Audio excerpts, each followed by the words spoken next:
My boyfriend told me he couldn't afford a vacation this year, so I planned a solo beach trip, but when I posted a photo, his aunt accidentally liked it from his secret honeymoon account. Turns out, he married someone else 2 weeks ago and forgot to block me. So I crashed their destination wedding, handed his new bride a flash drive full of proof, and left before dessert. Now his entire family thinks I'm a villain, but they weren't ready for the truth. I wasn't the ex. I was the fiancée. And he still owes me a ring. If you had told me 6 months ago that I'd end up standing on a beach in a dress I bought for our honeymoon, watching the man I was supposed to marry kiss another woman at his wedding, I would have laughed. Not because it's funny, but because I was so naive back then, so stupidly in love with a man who knew exactly how to lie, how to stall, how to keep two women in orbit like planets around the same sun, a sun that was burning us both alive. So here's my story. Not the version his family spread. Not the one his new wife probably cried over. The truth, every excruciating, humiliating, petty, and devastating part of it. Because while they were busy calling me a villain, they didn't know I still had the ring. And the receipts. My name is Clara, F27, and for the past 3 years, I thought I was building a life with the love of my life, Ethan, M29. He was charming, low-key, emotionally attentive, or so I thought, and made me feel like I had finally found someone who wanted to build a future with me. We met at a tech networking event. He worked in cybersecurity, I was a freelance designer. One conversation turned into drinks turned into date nights, and before I knew it, we were living together. For 2 years, everything seemed real. He met my friends, came to my sister's engagement party, even got my dad's awkward approval. Then last year, he proposed. It wasn't flashy. No fireworks, no Instagram reels. Just a quiet moment in our apartment, a small diamond ring, and a whispered "I want to grow old with you." I said yes. We told our families. His mom cried. My mom screamed with joy. We booked a small venue in Santorini for the following summer, nothing huge, just close friends and a few family members. We were excited. In love. Or at least, I was. Then things started to shift. Subtly at first. Ethan started taking longer work trips. His phone got more guarded. He turned off notifications. Sometimes, he'd sleep facing the wall, claiming he was just wiped out. I asked once, gently, "Is everything okay between us?" He kissed my forehead. "I'm just stressed, babe. The wedding's expensive. And work's piling up. You have nothing to worry about." He even brought up postponing the wedding to save more money. I didn't love the idea, but I wanted to support him. Looking back now, I think he was testing me, seeing how much I'd been before I broke. Then came the vacation lie. Around March, I suggested we go on a short pre-wedding trip. Nothing fancy, maybe a long weekend by the beach. Somewhere peaceful before the final wedding chaos. Ethan frowned. "Clara, I really can't. Work's insane right now, and honestly, I can't afford to take any more time off." I was disappointed but understanding. "Okay, no worries." He smiled and squeezed my hand. "Why don't you go somewhere? Just you. Clear your head, get some sun. You deserve it." At the time, I thought that was sweet. Now? I realize he was trying to get me out of the way. So I did it. I booked a solo beach trip to a quiet resort in Mexico. Took my sketchbook, a few summer dresses, and the sunscreen Ethan always used to tease me for forgetting. I didn't even think twice about posting a photo. Just a simple selfie on the balcony, hair up, soft golden hour light, the ocean behind me. Captioned, "A little peace before the storm," sun emoji, ocean wave emoji, thought bubble emoji. Nothing dramatic. But that post? That post changed everything. Because 2 hours later, someone liked it. A name I didn't recognize at first, aunt.mel_loveslove. Weird handle. 0 posts. Private account. But the profile pic was blurry, a woman in a blue dress, hugging a man whose side profile looked painfully familiar. My heart dropped. I clicked the name. Followed. Waited. 10 minutes later, it accepted. I scrolled through the hidden highlights, and then I saw it. The wedding album. The first photo was of a tropical beach. Then a shot of hotel slippers labeled Mr. and Mrs. and finally, a photo of Ethan. Wearing the exact tuxedo I helped him get fitted for. Smiling beside a beautiful woman in a mermaid cut gown. Kissing her forehead beneath a floral arch. Hashtag forever. Starts. Now. My breath caught. I stared at it, unblinking. Check the date. 2 weeks ago. Not only was Ethan already married, he got married 2 weeks ago, while still texting me goodnight and complaining about work stress. I scrolled further. There were dozens of pictures. Ethan's mom was there. His brothers. A whole guest list. People I had met, laughed with, shared meals with. And no one said a word. Not one person reached out. Not one whisper. Not even a vague "you okay?" text. He'd married someone else. While I was still planning our postponed wedding. I nearly threw up. But then came the final blow. I clicked the tagged accounts. One of them? A joint honeymoon profile.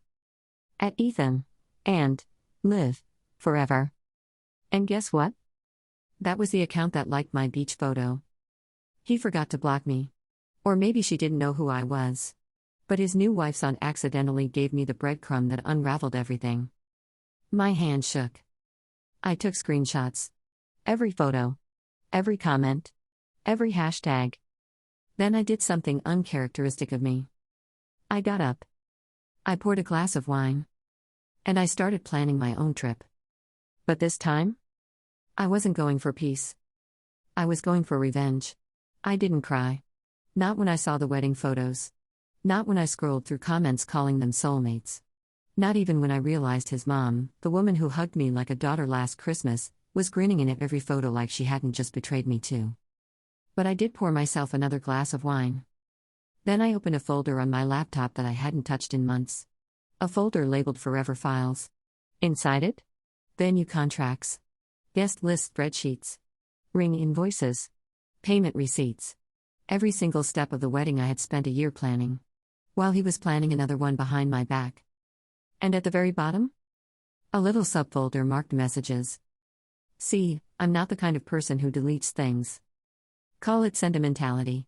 Call it paranoia. But I keep receipts. Text messages, voicemails, call logs, even screenshots of Pinterest boards we made together. I had messages from Ethan telling me how excited he was for our honeymoon. From 2 months ago. While he was apparently already engaged to someone else.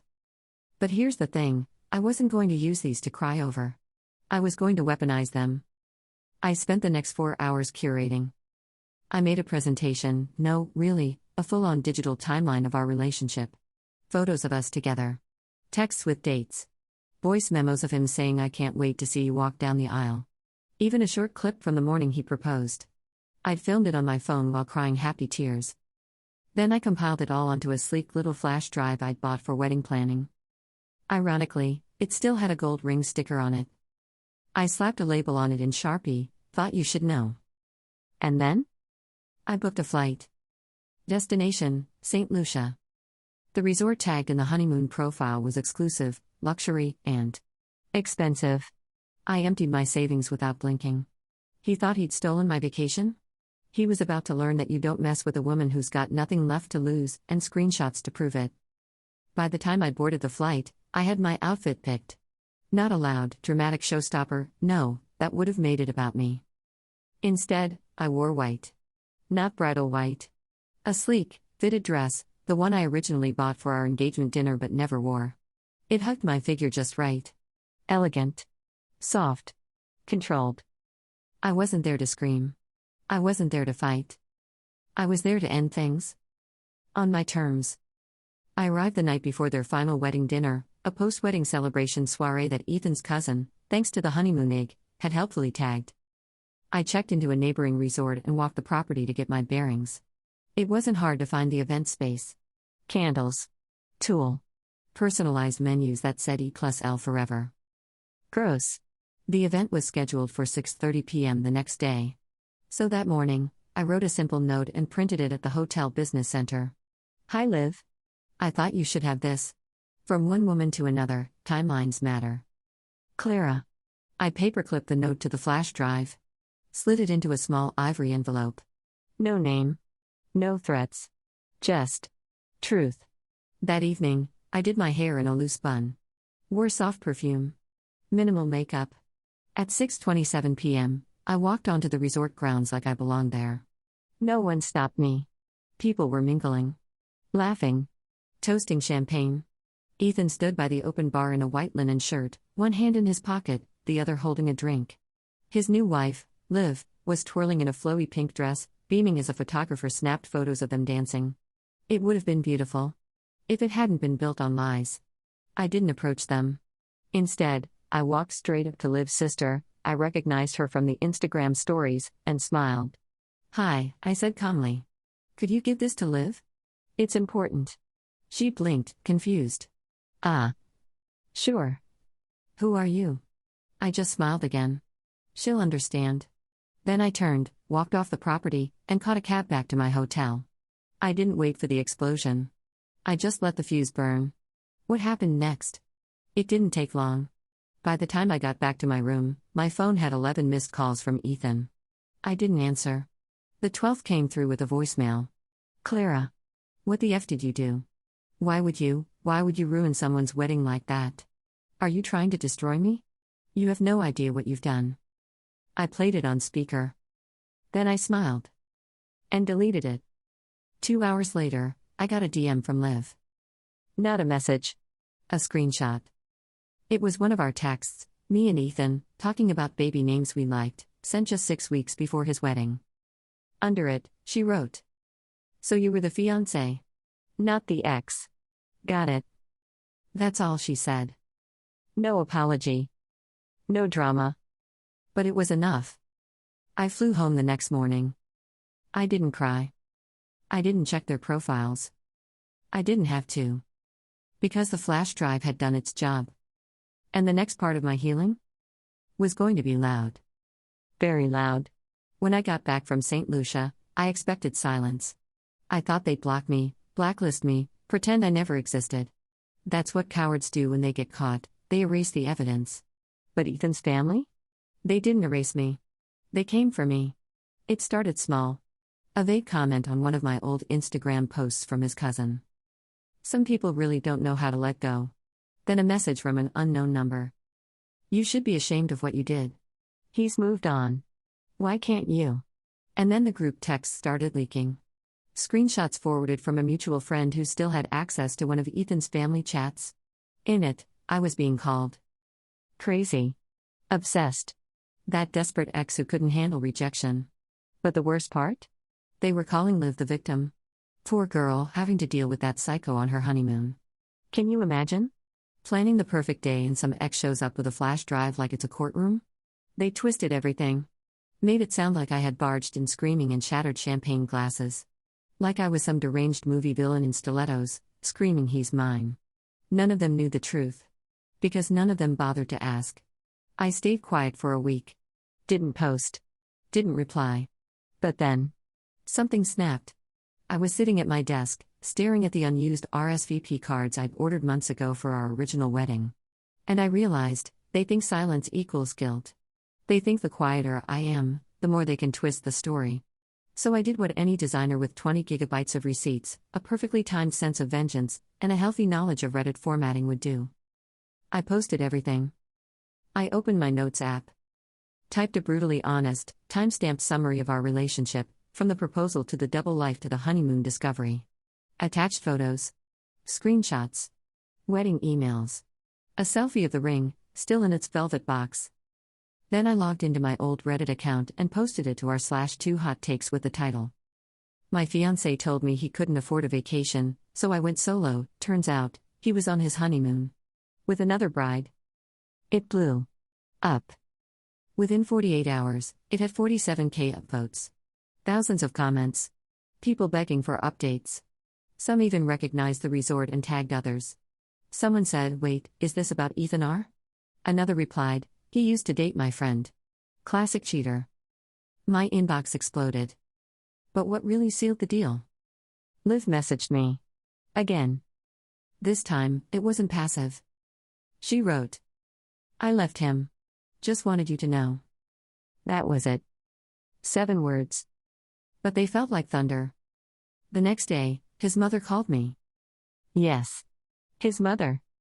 I let it ring the first time. Then the second. On the third try, I picked up. "Clara," she said, voice tight. "You need to take that post down. You've embarrassed our entire family. People are calling. It's not just about you and Ethan anymore. I laughed. I didn't cheat on anyone, I said. I didn't lie. I didn't commit bigamy. I told the truth. It's gone viral, she hissed. Do you know what this is doing to our name? Our name? I repeated. Carol, I was supposed to be your daughter-in-law. I sat at your table. I helped plan your birthday. I invited you dress shopping. And you smiled in my face while your son planned another wedding. She was silent. So I added. Don't worry. I'll take the post down. The same day Ethan wires me back for the ring he never gave back. She hung up. I didn't take it down. And I never got the money. But I did get something better. Truth. Vindication. Control. And most importantly? Peace. He showed up at my apartment. No warning. I opened the door and there he was, same smug smirk, same pathetic attempt at fake remorse. Clara, he said, like we were old friends. Can we please talk? I didn't move. You lied to 2 women, I said. You planned 2 weddings. You let me plan one while attending the other. What exactly do you think you need to say? He sighed, rubbing his temple like I was the problem. She wasn't supposed to find out like that. I stared. You mean she wasn't supposed to find out at all? His jaw tightened. I made a mistake, he said. I panicked. Things with us were getting complicated, and you proposed to someone else while still engaged to me. He looked down. It wasn't that simple. I folded my arms. You still have the ring, I said. Give it back. I paid for it, he said quickly. It's mine. No, I replied. You gave it to me. That makes it mine. You can either hand it over, or I'll file to recover the value through small claims court. Want to explain that one in front of a judge? With the Reddit post attached? He hesitated. Then pulled it from his pocket. The velvet box. My ring. He tried to hand it to me, but I didn't take it.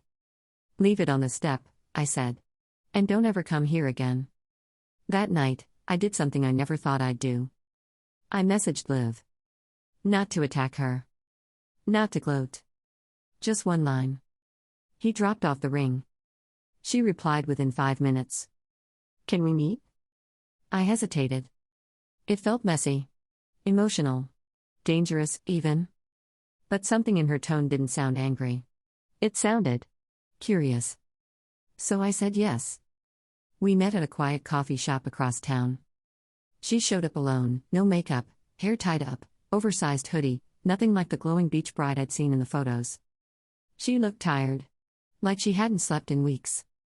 I'm not here to fight, she said, sitting down. I'm just trying to put the pieces together. Same, I said. For a minute, we just sat there. 2 women.